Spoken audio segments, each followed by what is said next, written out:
Saint Martin বাংলাদেশের একমাত্র প্রবাল দ্বীপ। স্থানীয় ভাষায় সেন্ট মার্টিনকে নারিকেল চিঞ্চিরা বলেও ডাকা হয়। অপূর্ব প্রাকৃতিক সৌন্দর্যমণ্ডিত এই দ্বীপটি বাংলাদেশ সহ বিশ্বের অনেক মানুষের মনে অন্যতম পর্যটনের স্থান হিসেবে জায়গা করে নিয়েছে। নীল আকাশের সাথে সমুদ্রের নীল জলের মিতালি, সারি সারি নারিকেল গাছ, যার সৌন্দর্য কখনো নিজ চোখে না দেখলে বোঝা যাবে না। সেন্ট মার্টিন দ্বীপে প্রায় 10,000 মানুষের যেমন বসবাস, তেমনই এইসব মানুষের পাশাপাশি এখানে বসবাস করছে বিশ্বজুড়ে বিলুপ্ত প্রায় জলপাই রঙের কাসিম, 4 প্রজাতির ডলফিন, বিপন্ন প্রজাতির পাখিসহ নানা বন্য প্রাণী। প্রতি বছর শীতের সময় বাংলাদেশের মানুষ মুখিয়ে থাকে এই দ্বীপে গিয়ে প্রাকৃতিক সৌন্দর্য উপভোগ করার জন্য।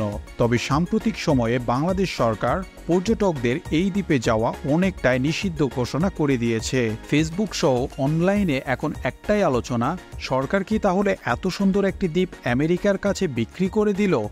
আর কি তাহলে সেন্ট মার্টিনের সৌন্দর্য উপভোগ করতে পারবে না কেউ? আজকের এই ভিডিওটিতে চলুন আমরা এটা আলোচনা করার চেষ্টা করি যে সেন্ট মার্টিনে পর্যটনে কেন এরকম নিষেধাজ্ঞা দিল প্রফেসর ইউনূসের অন্তর্বর্তী সরকার। সেন্ট মার্টিন কি আসলেই বিক্রি করে দেওয়া হচ্ছে, নাকি এর পেছনে অন্য কোনো বড় কারণ লুকিয়ে আছে? গত 1 দশকের বিভিন্ন গবেষণা বলছে দেশের একমাত্র প্রবাল দ্বীপ সেন্ট মার্টিন কমপক্ষে 20 ধরনের বিপদের সম্মুখীন হয়েছে। যেই বিপদগুলো তৈরি হয়েছে গত 2 যুগ ধরে। প্রায় 3,500 বছরের পুরনো বর্তমানের সেন্ট মার্টিনের মাটি, পানি ও বাতাস এখন বিষাক্ত হয়ে উঠেছে। আর এসবের প্রধান কারণ অনিয়ন্ত্রিত পর্যটন। দেশের অন্যান্য এলাকার তুলনায় এই দ্বীপের তাপমাত্রা সবসময় 3 ডিগ্রি সেলসিয়াস বেশি থাকছে। দ্বীপে স্থানীয় 10,000 মানুষ বসবাস করলেও সারা বছরে সেখানে কয়েক লাখ পর্যটক থাকছেন।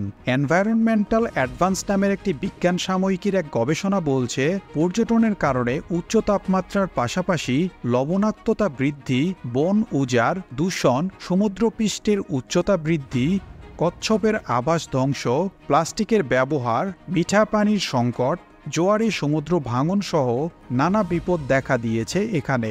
গত 2 মাস ধরে দ্বীপে আরেকটি নতুন বিপদ হাজির হয়েছে। সেখানে দেখা দিয়েছে মারাত্মক ক্ষতিকর সাদা মাছির উৎপাত, যে মাছির কারণে দ্বীপের গাছপালা ধ্বংস হয়ে যাচ্ছে। পূর্বে সেন্ট মার্টিনে শতাধিক প্রজাতির গাছ ছিল, তবে গত 1 যুগে নারিকেল ও কেওড়া গাছ ছাড়া বাকিগুলো এখন প্রায় বিলুপ্তির পথে। বিজ্ঞানীদের মতে সেন্ট মার্টিনের মতো দ্বীপ তৈরি হতে হাজার হাজার বছর সময় লাগে, কিন্তু পর্যটকের কারণে এই দ্বীপ কয়েক বছরের মধ্যে সমুদ্রের পানির সঙ্গে বিলীন হয়ে যেতে পারে। আর এই কারণে সেন্ট মার্টিন রক্ষায় বর্তমান অন্তর্বর্তী সরকার সর্বোচ্চ অগ্রাধিকার দেওয়া শুরু করেছে। তবে এই অগ্রাধিকার দেওয়া কিন্তু শুরু হয়েছে কয়েক বছর আগে থেকেই। গত 1 যুগে দ্বীপটি রক্ষায় সরকার 3 দফায় পর্যটন নিয়ন্ত্রণের উদ্যোগ নিয়েছিল। সেন্ট মার্টিন দ্বীপ রক্ষায় পরিবেশ অধিদপ্তর একটি প্রকল্প চালু করে, কিন্তু পর্যটন ব্যবসায়ীদের চাপে ওই অবস্থান থেকে সরে আসে বিগত আওয়ামী লীগ সরকার। সেন্ট মার্টিনের জীববৈচিত্র্য রক্ষায় সর্বশেষ 2020 সালের আগস্টে সেখানে পর্যটক নিয়ন্ত্রণের উদ্যোগ নেওয়া হয়েছিল।